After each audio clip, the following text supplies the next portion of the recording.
Live your life within the moment. And don't go wait until the morning.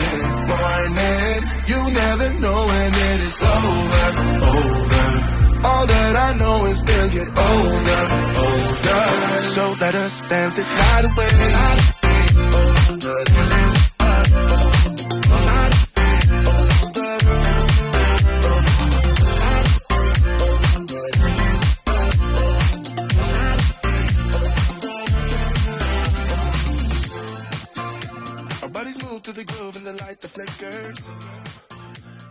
Welcome everyone to part 2 of Queer Coded with Mary Ellen and Nathan Smith.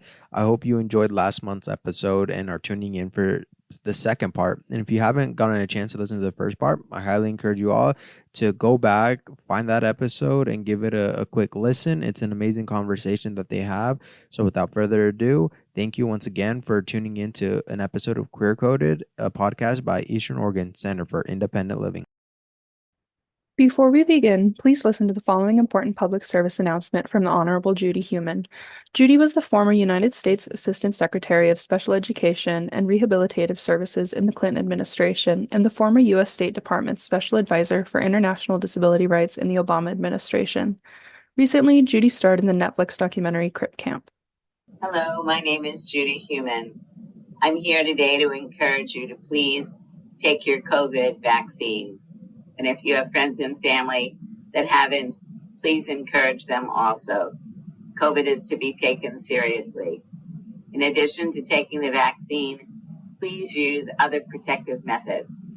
Wear a mask, use gloves, and sanitize frequently. If you need additional information and you live in Eastern Oregon, you can contact EOCIL. Thank you, and protect yourselves and the community.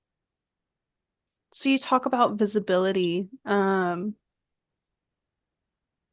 you want to talk a little more about the role of drag in specifically rural communities and how it helps build connections and support networks? Yeah, I think that it's really become an interesting kind of dynamic because without drag, a lot of conservative right-wing people wouldn't have much to talk about, right? Because, their long game was to overturn Roe versus Wade and they got it done, So like, what's their next big, pipe dream? And, drag was just it. It was the easy target. It's what I call low-hanging fruit. I mean, you pick on the people who exist at night and who exist in the shadows and who have always existed in the shadows and find comfort and solace there, And so for people to really have a struggle, with visibility, I try my best to encourage them to, and that's kind of where I think my support has come from. Like me being able to be supportive is encouraging people like, I will be here. I will support you. I will be holding the thing for you to go out and be expressive and to represent yourself in the way that you see fit. And I will protect and I will hold that space for you for as long as I'm alive.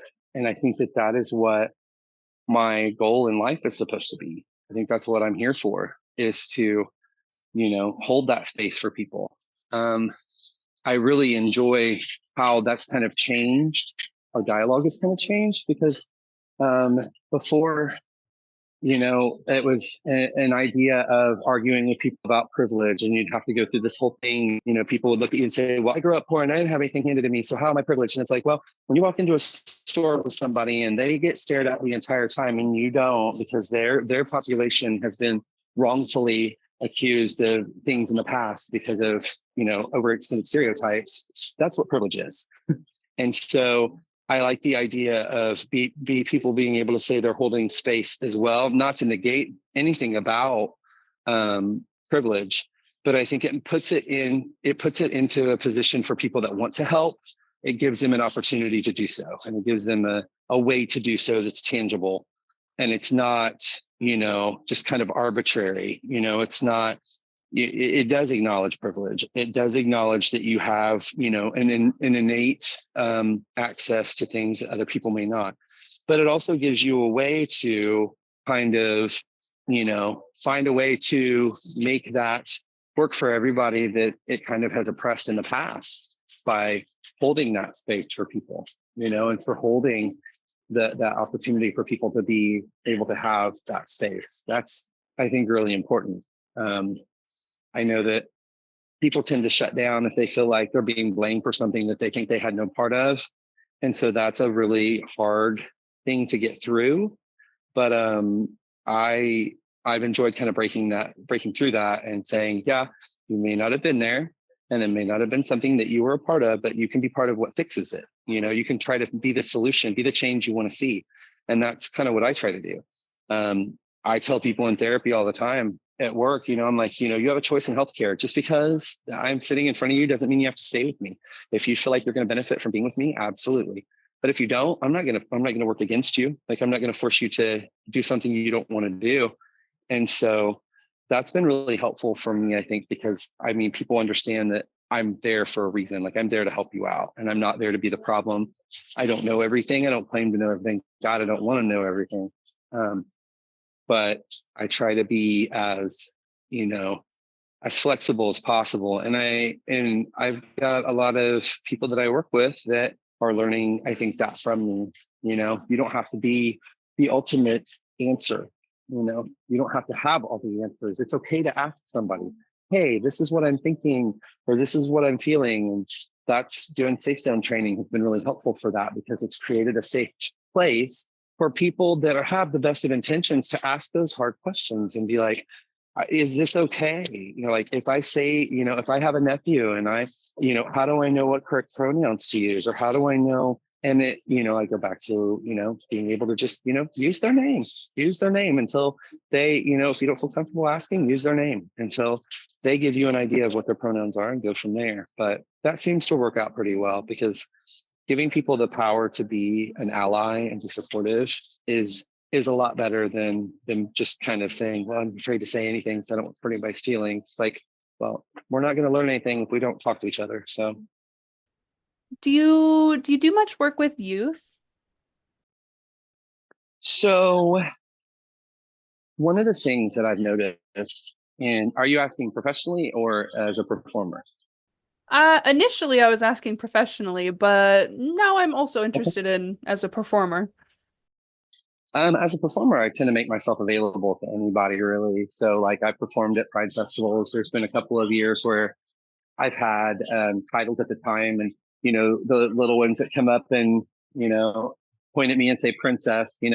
We all have vanity moments, and my ego is my ego. So absolutely, I'm a princess. But here, let me take this crown off my head, and I've unpinned my crown several times and plopped it on their heads, and we've had pictures with their moms or their dads or whatever at Pride, just to, everybody should have an opportunity to be a princess. So I make myself accessible in those moments to be able to share that with people.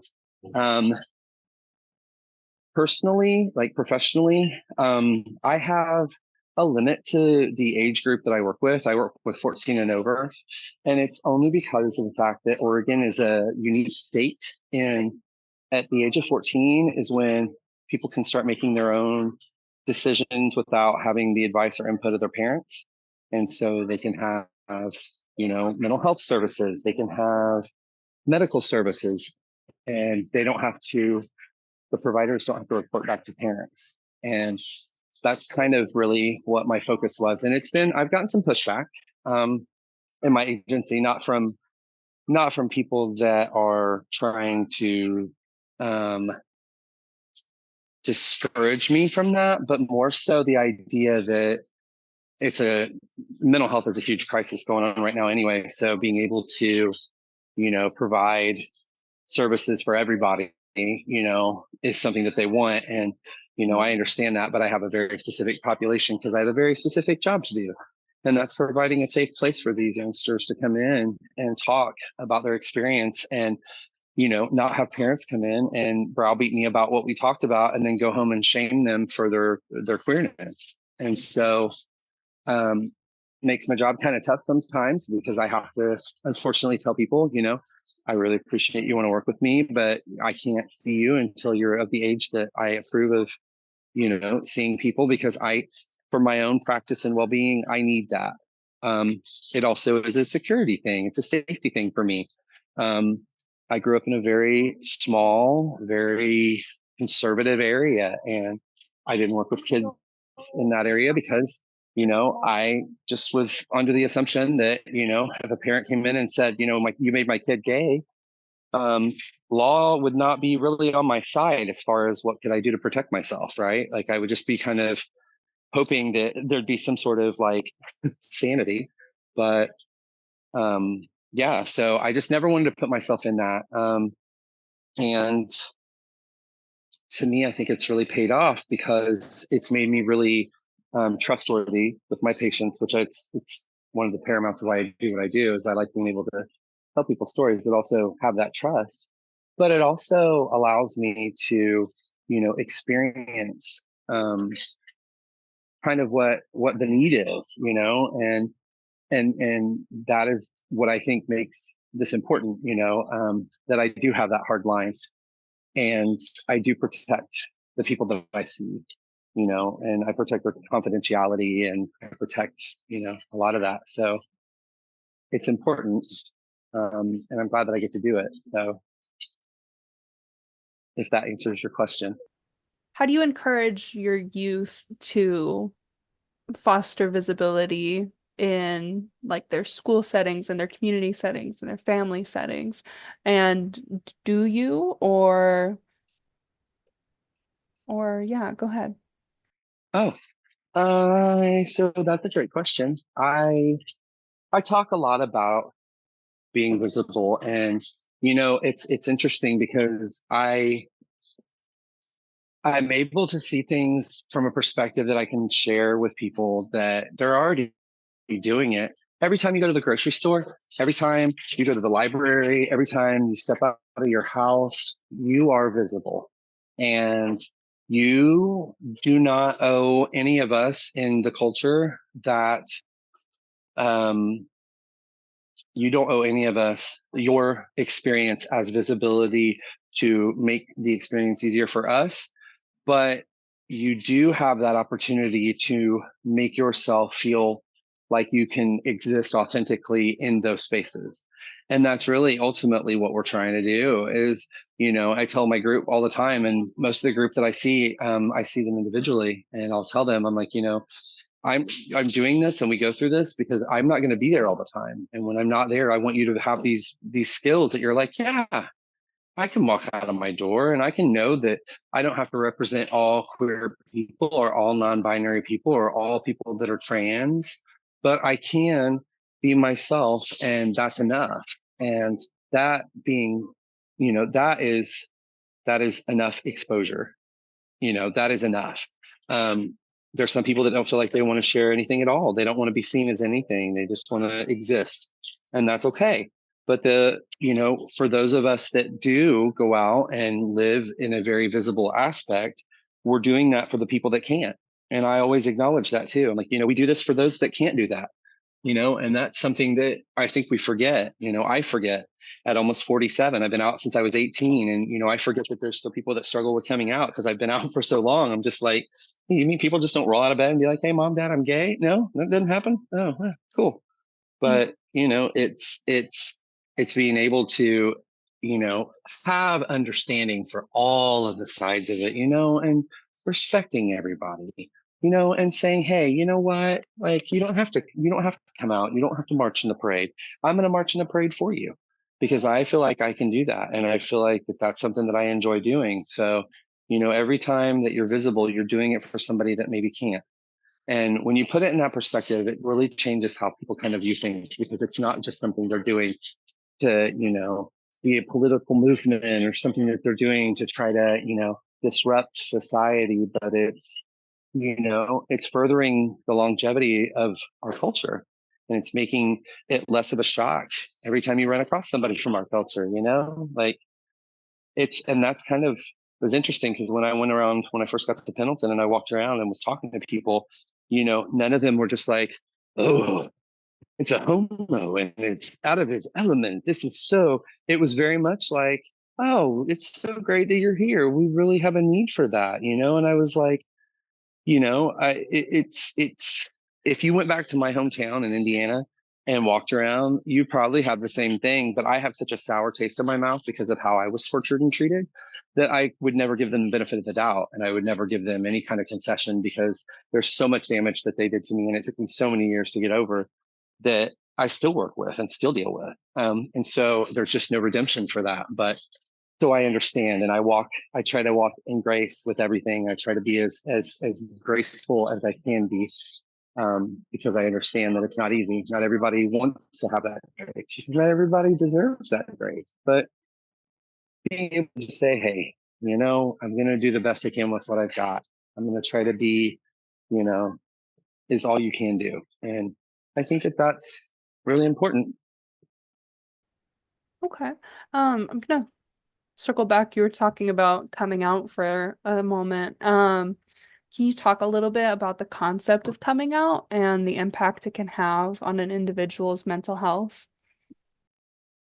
Oh, yeah. It to me, I think coming out is an action. It is like, it's no longer suspected. And and it can't, it's not the same for everybody because everybody's experience is different. But for me, it was the realization. And I also had to, you're in those situations, you're dealing with a lot of other like really strong personalities. And you have people that, I know my mom was like, well, I'm not going to have grandkids. And I'm like, well, I have two sisters, so hit them up. But, it's one of those things where I, I had to kind of make peace with the coming out process. And I try with other people to like make them understand this is not just a one and done kind of deal, man. Like, this is going to be something that's going to be with you forever. And, and it evolves, we're going to come up with new terms for new things. And I just want you to feel like you're okay with that, And so, um, I encourage the people in group and in session to really share their experience when they talk about coming out, because I think that we learn from others. I've heard stories throughout my life of people saying, I thought my mom and dad were going to kick me out, and they hugged me and told me that they had always known, and they were glad that I felt like I could trust them. And so it varies, but I think being cognizant that it's not everybody's experience and not everybody wants to come out.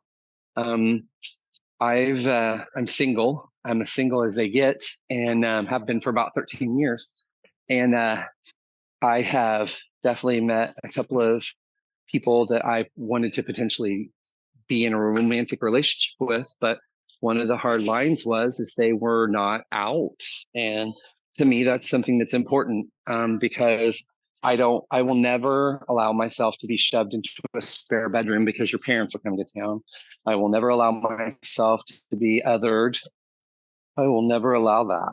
Like, if I have the choice to do that, I'm not going to do that. Nobody should have to live like that. And I'm choosing not to. I'm making it a very apparent choice that I'm not to. So, um, and that's, things out here are a little slower, a little further behind, than I'm used to. And that's okay.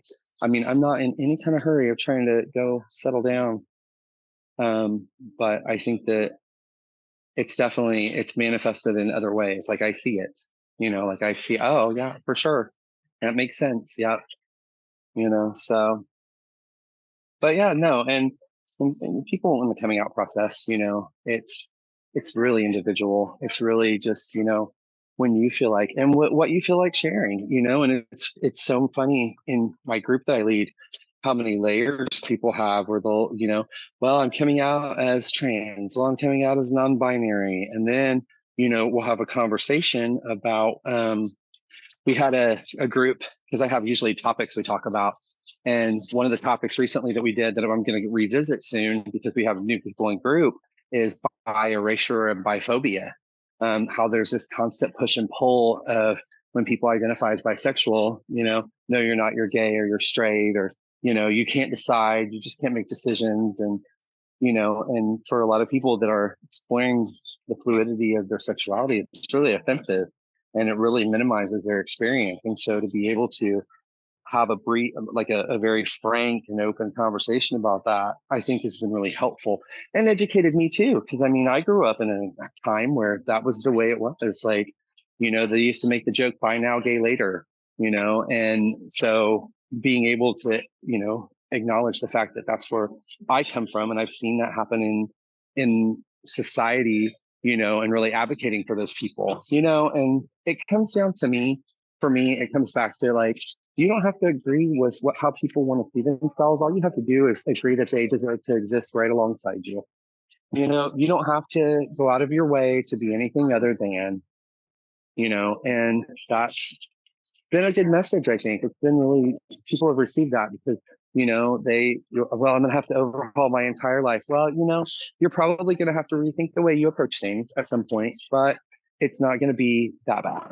I promise you, it'll be okay. Challenging your thinking is how we grow, right? Absolutely, absolutely. Do you spoke on a hard boundary of yours being you won't be in a relationship with someone who's not out. Do you have any advice for people who are out and are in relationships with people who aren't out and like how to navigate that?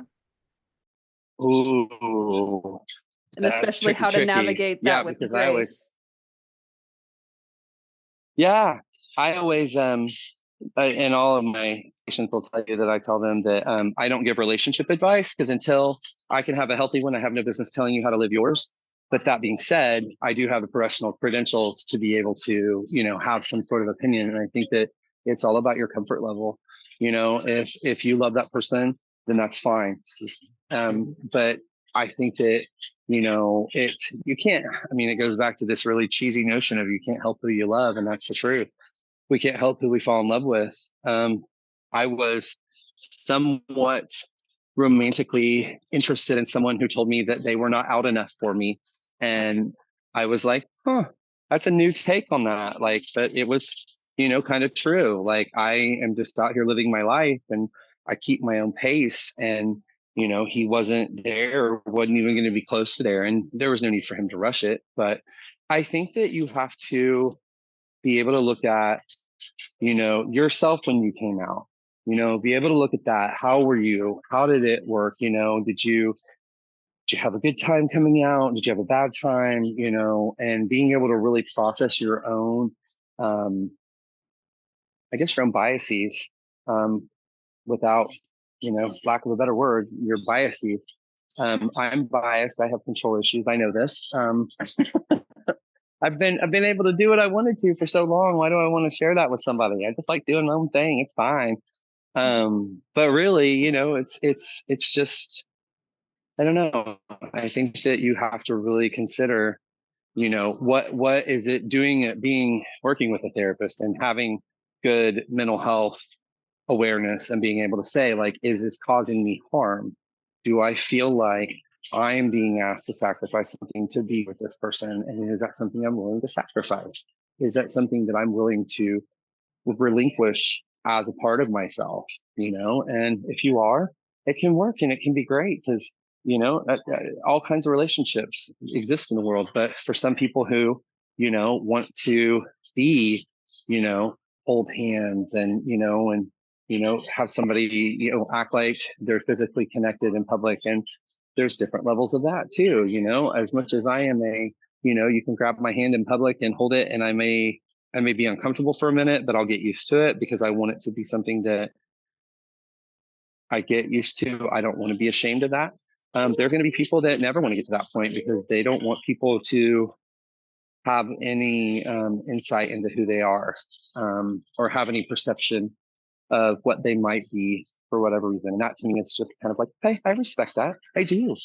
And if you love the person and you really want, you really want to see how things go, but be aware and be mindful of how you feel, because it's possible that you can take things out on them and not mean to, and you don't want to do that. Like, you don't want to, hold it against them when you have made the choice, right? You've made the choice to say, I'm going to be with you, even though you're not at the same, visibility, gauge that I am, so I hope that answers it. I don't know. It's just, it's been something that I've dealt with too, because I'm not forcing people out of the closet at all by any stretch, but I also, there's a level of knowing yourself, and for me, dealing with people when they first come out, there is a lot of, and I mean, unfortunately, this is sad but true. I see a lot of the same behaviors, and I joke about it being like a second adolescence because people, are able to, go and be free and live freely. And, think about all those mistakes we made when we were teenagers and we had racing hormones and we were just kind of left our own devices, and you're finally free to be authentic, and for me, it's something that was just kind of, I just want people to have an opportunity and a safe place to work through that, but I also don't want to get hurt in the process. So while you're discovering yourself, I want to respect that autonomy that you have, but I also don't want to get hurt by it too, because that's not fun. So Yeah. Um, as both an out and proud drag queen and as an LGBTQ plus mental health specialist, do you have any advice on coming out to specifically oh, youth, but also to everybody? never let your safety be compromised when it comes to coming out. Never let your safety be compromised. I will say that 1,000 times. Never, ever, ever, ever, ever let your safety be compromised. There's no rush. We're all going to be out here when you finally make it, and we will support it, and it will be fine. But there's no rush, and there's no need to compromise your personal safety because, there are lots of cases in history where LGBTQ, two-spirit, non-binary people have, came out and they've met with not so supportive results, and it's really hard. I mean, I don't think that it's a whole other animal, and I don't think that people understand that, like, when you have that happen, you can't take it back. You can't un-out yourself. Oh, just kidding. I mean, you can try to backtrack, but you can't change that. And you can't change the initial reaction of people that you love. And those can be very, very damaging. They can be very hurtful because, you may think that, grandma and grandpa they love you no matter what. And you come out as that. And that's the one thing that they just cannot tolerate, and that relationship is ruined with them. And as much as it's important to be authentic, it's also important to be safe. I will always advocate for safety because I want you to be authentic, but I also want there will be plenty of time for you to be out in the world and be authentically who you are, but just know what your area is. Take the temperature, catch things that they say, ask yourself, when the last time that, or say, oh, I saw a show with RuPaul. Just, throw that out there and see what they say, and start taking the temperature, start, kind of seeing what the reaction is. And that'll kind of give you an idea, it should give you an idea. And when that happens, I hope that you're able to really appreciate your own well-being and appreciate the intelligence and the awareness that the people that love you have, because they surprise us all the time. My grandmother, my great grandmother, God rest her soul, I came out to her by telling her that I was attracted to somebody who played tennis, and we were watching the US Open one day, and I told her about him, and she said, "Oh, honey, don't you think he's a little bit out of your league?" Oh, And that's how she knew that that's who I was, and that's how she responded. And so from that point on, it was just okay. So yeah. So yeah, that's what I would say. okay. Can you share your experiences with helping LGBTQ plus youth navigate their mental health challenges? Sure. I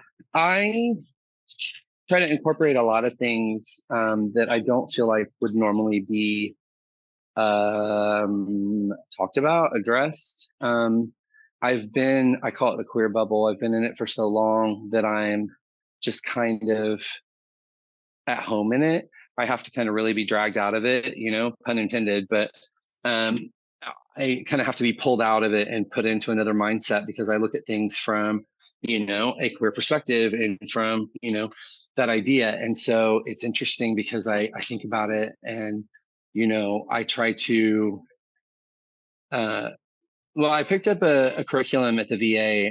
It's resilient. It was an LGBTQ resiliency handbook, and it was something that I used in coordination with the VA to kind of do a resiliency group every 2 weeks for LGBTQ veterans. And I brought that to my, time out here, and it wasn't really well received. And it's just not the kind of group that it is. But I was able to kind of incorporate things. And I think it's important to have the ability to talk about things like that and not have to queer explain them. One of the things that I really actually advocate for, it's something that I really try to bring home, is the idea of queer medical fatigue. And I'll describe that for you. So I was back in Indiana. I was in the middle of a med review. I was taking PrEP, Truvada for PrEP to prevent HIV. And I went to a new doctor because my doctor had gone on sabbatical. And so I went to a new doctor, and this new doctor, who came highly recommended from my other queer friends, looked at my medical record, my chart, and said, "Oh, I see that you're on Truvada. Well, that's a nasty medication. We need to get you into a monogamous relationship so that we can discontinue that medication." Oh. And at the time, I was working in healthcare. It was 2 years after I graduated from grad school. So I was in the field, and I had been, so here I was in this moment, like all the things that I had had patients tell me at different points in life was now my story too. And I made a joke. I said, "Oh, my mom must have called you because she's been trying to get me in one of those for years." And I just kind of laughed it off. But afterwards, I was just kind of, I don't know, I was just kind of really incensed because I expected that from my community. Like there was a lot of slut shaming that came with me being on PrEP. And because I was on it, a very advocate, or very vocal about it. I advocated for it, people being responsible for their sexual health. And, I was told that I was on the slut pill, and I was, this and that. And I was like, okay, well, thanks for slut shaming me. That's fine. But then to get it from a medical professional, and then it really just kind of opened my eyes to how often that happens. And, I had, other instances with other providers, and I was like, no, thank you. Like, no wonder people discontinue care, because and that's one of the things that I think advocating for healthcare for LGBTQ, two-spirit, non-binary, just queer folks in general, is having that conversation and saying, it is okay for your doctor to be wrong, and it is okay for you to correct them, and you have every right. And if they aren't corrected, and if they choose to, for example, if they want to dead name you, or if they want to whatever, you have the right to fire them and find someone else. And that's something that I'm learning on a daily basis, because I grew up in a generation where you never questioned the doctor. The doctor knows best. Why wouldn't the doctor know best? Why would you question them? They know what's best. And that may be the case 90% of the time, but they also have really terrible manners when it comes to growing and learning and admitting that they're wrong. And so that was something that I've shared with the people that I work with, because I don't want them to go into a situation where they don't get care. I don't want them to have to, and it's not just, something where it's like, well, it's one or two providers. Like, it happens to people that have the same doctor for 20 years, and that doctor retires, and then you're with somebody new. I've gone in, since I moved out here, I've gone into, meetings with my therapist, and then just completely petrified that they were going to throw a monkey wrench in all of the medication that I'm taking that helps me function. And that they were going to come in and want me to start antidepressants, or want me to do things that I know don't work for me, and that are tracked and marked that don't work for me. But they were going to try to get me to do anyway. So that's a real thing. And so being able to talk to people about that and let them know that, like, talk to me about it, but talk to your provider about it. And don't be afraid to change providers. Nobody's going to look at you and say, "Oh, you changed doctors. That's so bad." They're going to say, "What made you do that? What brought you here?" If my doctor asked me, "What brought you here?" I said, "Well, I moved. Here I am." But you're allowed to do that, and I think for so many of us, we're told that we can't do that, or we're made to feel guilty for doing that. So that's what I say. Okay. What advice do you have for people who are in very rural communities like ours, who might not have the ability to switch providers so easily, when they face barriers, like, for instance, their doctors trying to get them off of PrEP, Mhm. or people who are seeking PrEP initially and their doctors won't give it to them? I usually, well, and seeing in where I'm at, I usually get those first line people, and I I need to reestablish connections with Gilead, who does Descovy and Truvada for PrEP. That's not a plug. That's just who makes it right now. They actually came out with a generic for Truvada, so that's available pretty widely. But those people that have those situations, what I normally will do is I will contact Gilead and say, hey, we want to do a presentation on the drugs that you have, and we want to educate some providers about what your medications do so that we can, have educated providers. Because I had that happen when I worked at the VA. I would sit in on staffing calls with our mental health department, and I would hear, so-and-so wants to be on PrEP, but they're being told they can't get it because the doctor doesn't know what it is or what it does. And I get sassy in my head, and I'm like, well, do your research in Google. It's not your job.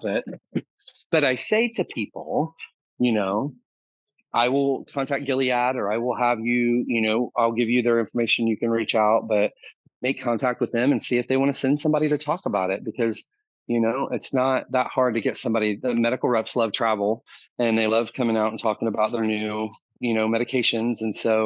And I think that that's really important. The research is coming in and it's all been positive. I mean, there have been so many, this is how they're going to end HIV. They're going to eradicate it, by putting the non-positive people on, pre-exposure prophylaxis to prevent the spread. And then they're going to put people on that have HIV on medication that's going to make it to where they can't replicate it, and that it isn't able to be, spread. So, untransmittable or undetectable means untransmittable. And that's, something that I think that took us a long time to get to, but, now that we're here, it's very important. I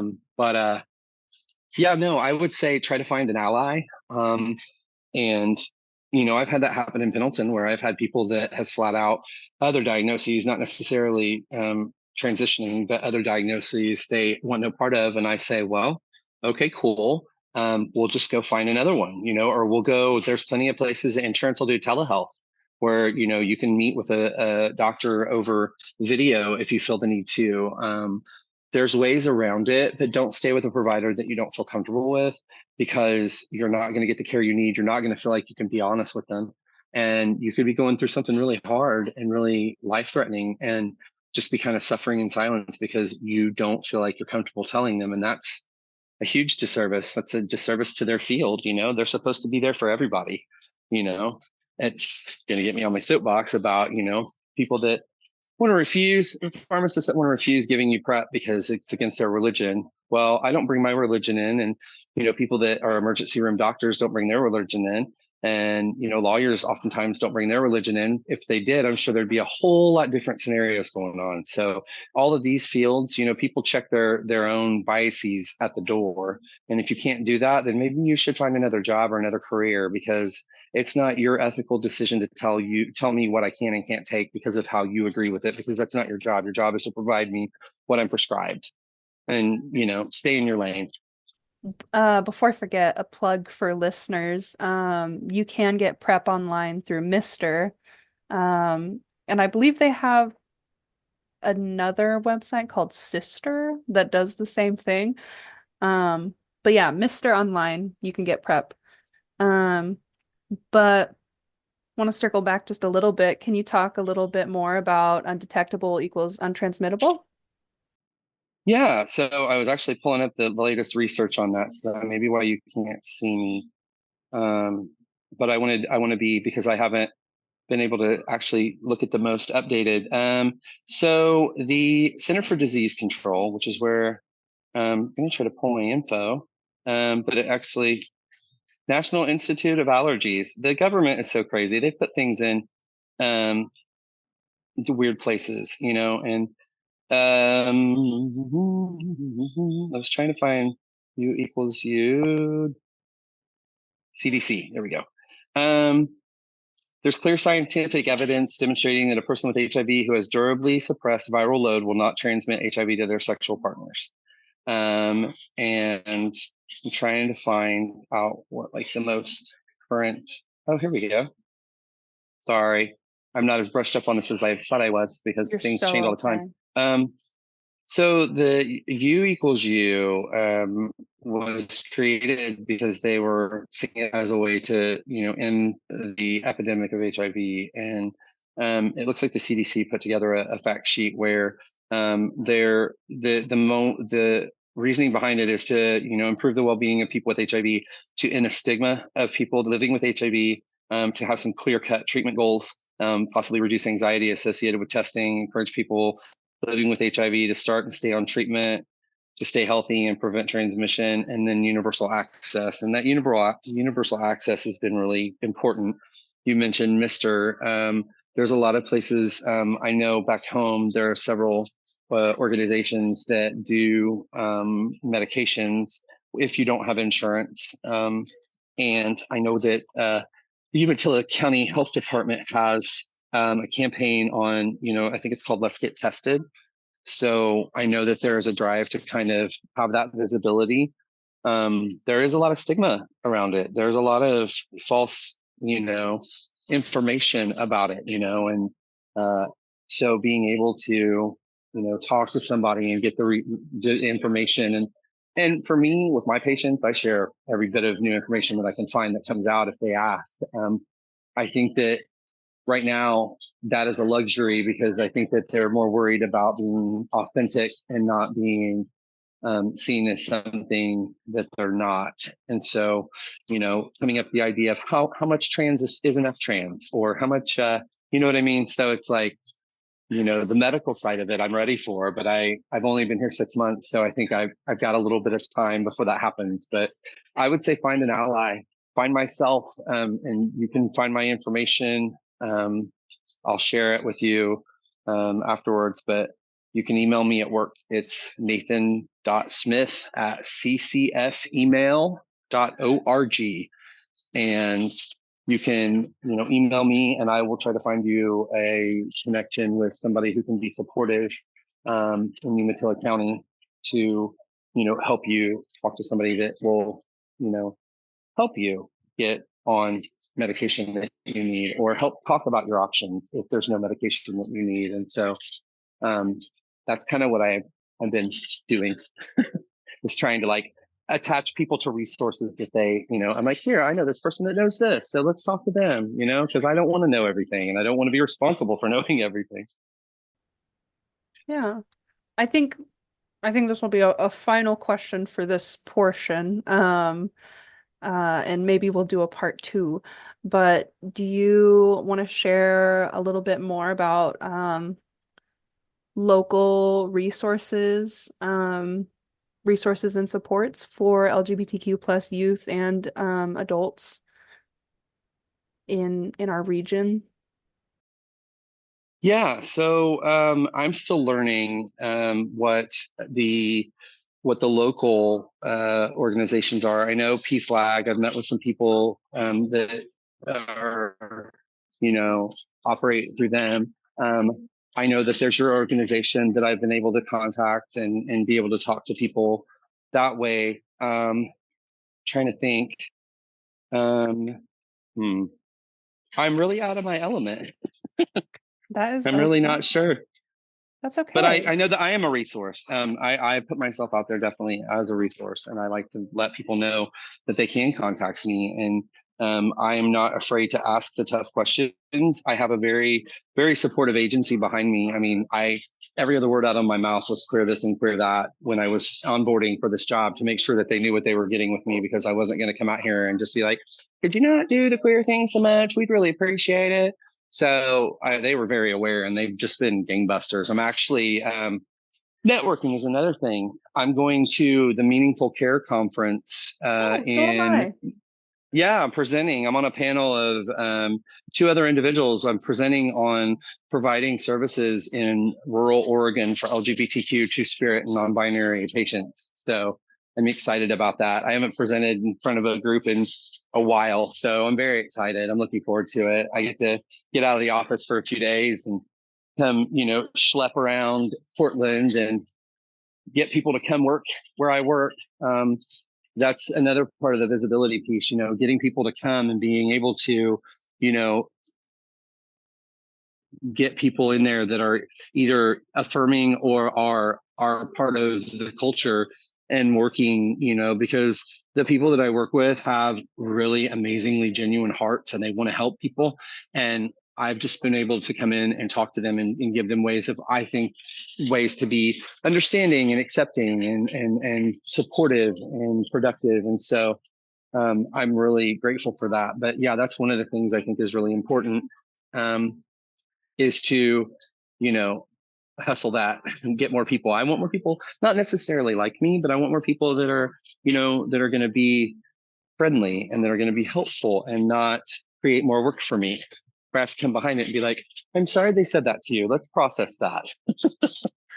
So I haven't had that problem yet. It just seems like people really want to help. They just don't know how. And they're really afraid of making that first call or making that first, move of saying something, because it can be really hurtful, and the last thing you want to do is be a helping person and hurt somebody's feelings because you've said something out of line, and so, and on the same end, working with our queer population and trying to remind them to, just let's have a little bit of grace and understand that we live in a world where everybody seems to be after us, but not everybody is after us. So understand where there's people that want to support and help, and let them come in and let them prove us right or prove us wrong, give them an opportunity to support and to celebrate, and be part of the change that we want to see. Oh, no.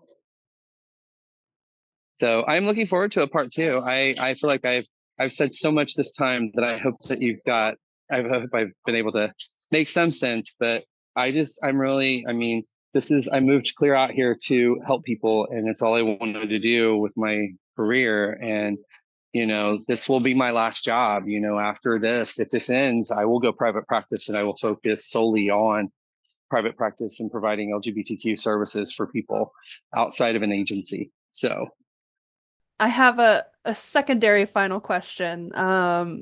Do you have any upcoming projects, research, or initiatives related to either your LGBTQ mental health specialist position or your drag stuff? Do you have any upcoming stuff that you'd like to plug?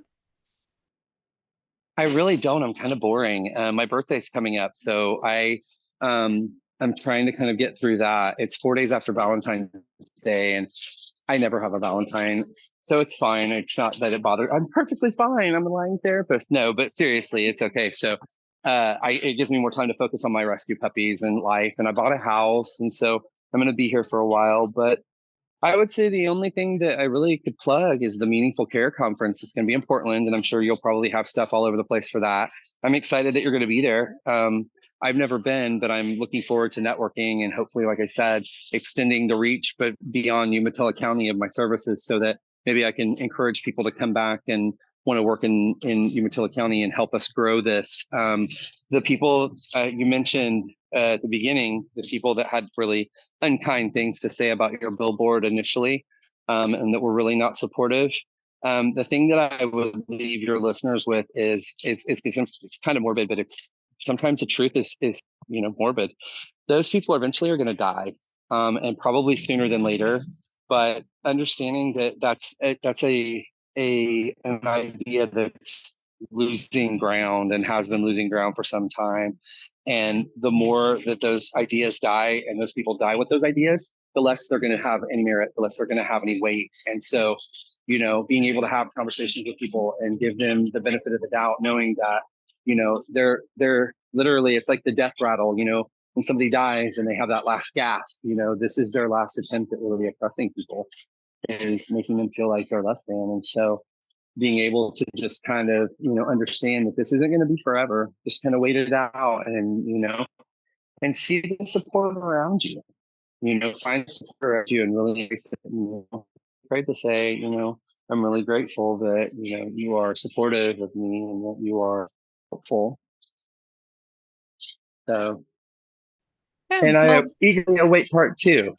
yeah, well, what a grim yet hopeful note to leave off on.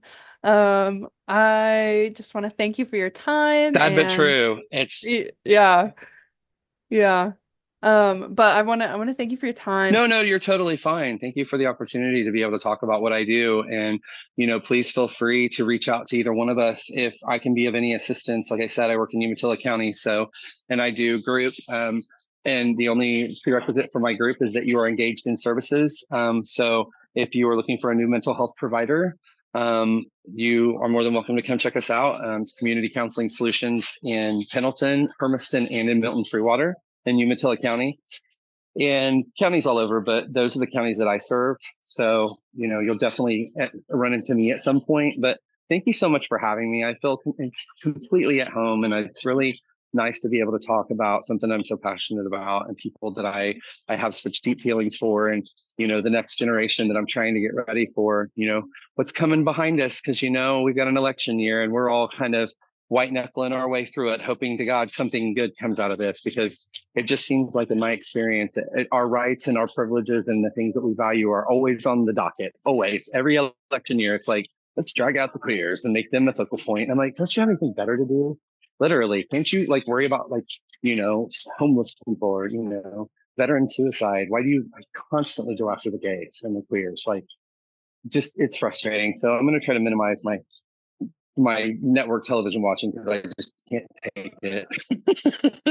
Yeah. I just can't take it. But yeah. Yeah. Okay. But thank you so much for having me, and I look forward to talking to you soon. And I'm on social media. I think it's Nathan Bougie Parker. But I'm on Instagram. I'm on Facebook. So yeah, feel free to look me up and send me a message, hopefully positive. But if not, we'll work through it. And yeah, let me know when I can be of further assistance. Beautiful. Beautiful. Thank you so much. And thank you to everyone who listened in and for part 2 of Queer Coded with Mary Ellen and Nathan Smith. And a quick reminder again, if you didn't catch the first episode, I encourage you all to find us on www.eocil.org, and you can find the links to our podcast, or connect with us and interact with us through any one of our various social media platforms, whether it be Facebook or Instagram, and you'll also be able to find different links for the podcast. And as always, if you have any questions or comments about today's episode, we encourage you all to directly message us on any one of those social media platforms. We would love to hear your ideas and your thoughts about this. And if you have any questions that you would like us to ask our guests, or if there's any guests that you would like us to have, I encourage you also to please share your thoughts and opinions. We would love to have this be a community podcast where we can both learn and grow from the conversations we have. With that being said, you can always find us in one of our various office locations throughout Eastern Oregon, whether that be the Dalles, Pendleton, LeGrand, or Ontario. So please come on by, say hi to the crew, and see what services and programs we have available. With that, this has been a podcast by Eastern Oregon Center for Independent Living.